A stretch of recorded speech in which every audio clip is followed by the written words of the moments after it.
Esses dias eu fiz um conteúdo sobre abordagem e como a abordagem deve ser feita com o cliente e as devidas formas de se fazer em cada etapa no funil de prospecção. Uma coisa é você fazer uma abordagem no primeiro contato, onde o cliente nunca lhe ouviu, não sabe sobre você. Outra coisa, você entrar em uma reunião de vendas, onde a reunião já foi marcada, a empresa já sabe um pouco sobre você, né? Então são abordagens diferentes para etapas diferentes. Eu só gostaria de voltar a falar um pouco sobre contexto, em um contexto cliente, um contexto envolvendo empatia, envolvendo a pessoa que está no outro lado te recebendo. Muitas vezes sem entender o que você quer, muitas vezes sem te conhecer. Mesmo assim, ela abriu as portas e ela está disposta a falar com você. Então, é, eu comentei sobre setar a expectativa. Tudo, absolutamente tudo que você fizer na sua abordagem de vendas, do primeiro contato, na reunião de vendas, tudo o que você precisa fazer é setar a expectativa. Por que, Eric, setar a expectativa? É importante que o cliente ele saiba quanto tempo você vai ficar com ele por ligação. É importante ele saber quanto tempo ele vai ficar em uma reunião com você. De nada adianta você falar que vai ficar 15 minutos com ele e você passar uma hora. Não faz sentido. Você não, você quebrou a expectativa dele. Mesmo que a conversa ela seja boa, seja agradável, ele ainda vai ter era 15 minutos, a gente ficou uma hora. Quer dizer, ele pode subentender que você está mentindo para ele. De fato, você está.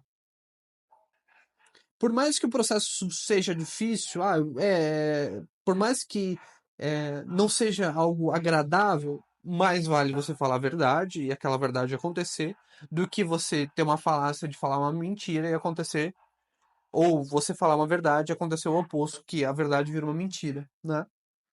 Você não quer isso, você não quer sujar o seu nome para o cliente. Em uma abordagem de vendas, existem três P's. O que são esses três P's? O primeiro P é a pessoa. Então, quando uma negociação acontece, envolve uma pessoa, ela precisa confiar em você no processo de negociação. E você leva essa confiança através de uma estratégia que é setar a expectativa. O segundo P é o produto, ou seja, você vai comprar um Apple, você vai comprar um equipamento da Apple. A marca ela se vende sozinha porque ela é muito conhecida, ela investe muito em marketing, ela já tem um market share enorme, já tem anos de mercado. Quer dizer, a marca se vende sozinha. É diferente de eu comprar uma marca que iniciou no mercado ontem, que eu nem conheço o nome, não sei quem que é. Eu pago mais caro, inclusive, pela Apple, né? E a Apple, ela engrandece o primeiro P, que é o vendedor. Ele engrandece. O vendedor está representando a Apple. A Apple faz o nome do vendedor chegar na frente. O terceiro P tem produto, tem pessoa. Eu tenho o terceiro P que eu esqueci. Eu esqueci o terceiro P. Eu vou tentar lembrar e falar em outro vídeo. Se lembrar que ao decorrer do vídeo eu comento também. Mas enfim, esse não era o objetivo principal da reunião. O que eu queria trazer é uma reflexão sobre empatia do cliente. Tudo que eu tô falando aqui envolve o quê para você? Envolve empatia. Eu tô pensando na pessoa do outro lado da linha. Toda a sua abordagem tem que ser pensada nela. Não é sobre você, não é sobre o seu produto, é nela. O que eu tô querendo dizer com isso? Você provavelmente já tá me dizendo que faz sentido. E você já pensa no cliente. Então deixa eu te contar uma história. Eu vou te contar uma história. Uma reunião, ela foi marcada, tá? Entre o Pedro e o João. O Pedro representava uma marca que tem investe muito em marketing, logo ela é muito conhecida. E o João estava precisando implementar um CRM na empresa dele. Então o João entrou na reunião querendo, já sabia a necessidade, já sabia que aquela empresa atendi a sua necessidade porque foi indicação de um amigo.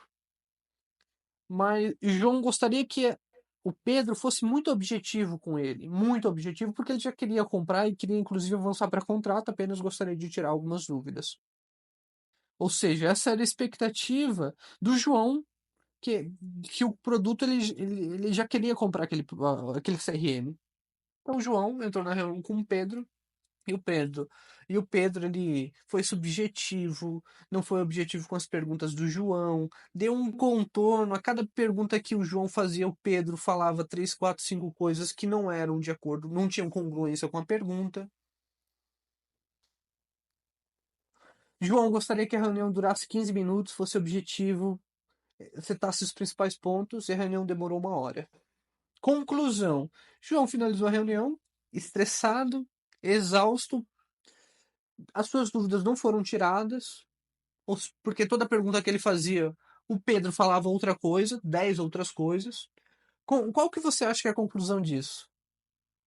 O João não comprou o CRM, porque ele achava que era uma coisa e o vendedor, na maior, na mais das boas intenções, queria vender, queria fazer inclusive deu o seu melhor, mas ele deixou o cliente chateado, não respondeu as perguntas com objetividade. A reunião durou mais do que deveria, logo João não comprou. Ele foi avaliar um concorrente. A Vanessa atendeu o João. E Vanessa foi objetiva, falou dos principais pontos do produto, ficou falando 5, 10 minutos do produto, respondeu as perguntas do João com objetividade. Ao final da reunião com Vanessa, João se sentiu confiante, as perguntas deles foram sanadas, a reunião foi rápida, objetiva nos principais pontos.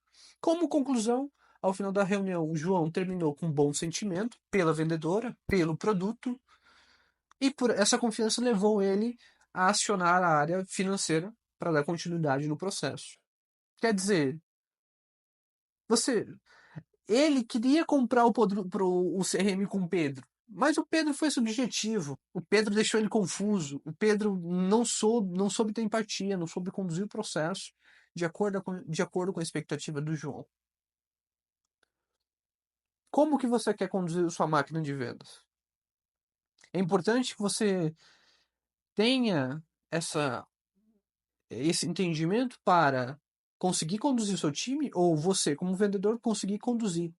Mais vale uma reunião de 10 minutos, com objetividade, com simplicidade, responder as perguntas que o cliente tem, entender a urgência do cliente, do que a reunião, que era para durar 10 minutos, dura 1 hora, você fala muito mais, inclusive mais funcionalidades, mas ao final da reunião, o cliente ele se sente exausto, se sente mal. As pessoas se baseiam nas emoções para tomar decisão. Tem um estudo científico que fala sobre isso. 20% das decisões é racional e 80% das decisões é emocional. Então, sete expectativa com o cliente. Saiba, o vídeo, outro vídeo que eu comentei aqui foi justamente sobre você aplicar o spin, aplicar o bench. E as maneiras que você deve fazer isso em cada etapa do processo de vendas. É natural da mente humana, é natural de nós como seres humanos, que quando alguém faça uma pergunta complexa sobre um cenário da nossa vida ou do contexto que a gente convive, que essa pergunta complexa faça a gente pensar. E quando a gente para pensar, a gente gasta energia, pensa em coisas que nos geram um sentimento que não, talvez não é dos melhores, e aquilo nos deixa mal. Um familiar teu que quer se meter na sua vida começa a fazer 10 perguntas diferentes para você. Como você se sente? Mal, né? Então, por que quando você entra na reunião com o seu cliente, você faz 10 perguntas seguidas, 7 perguntas seguidas, você não explica, não seta a expectativa que você vai fazer aquelas perguntas, deixa o seu cliente desconfortável. Por que você faz isso se você já sabe? Deixa de ser né, para não falar um palavrão, e seta a expectativa com o seu cliente. Fala para ele. você entendendo é natural da mente humana fazer uma pergunta complexa, faz ele pensar sobre um problema que gera um sentimento negativo, é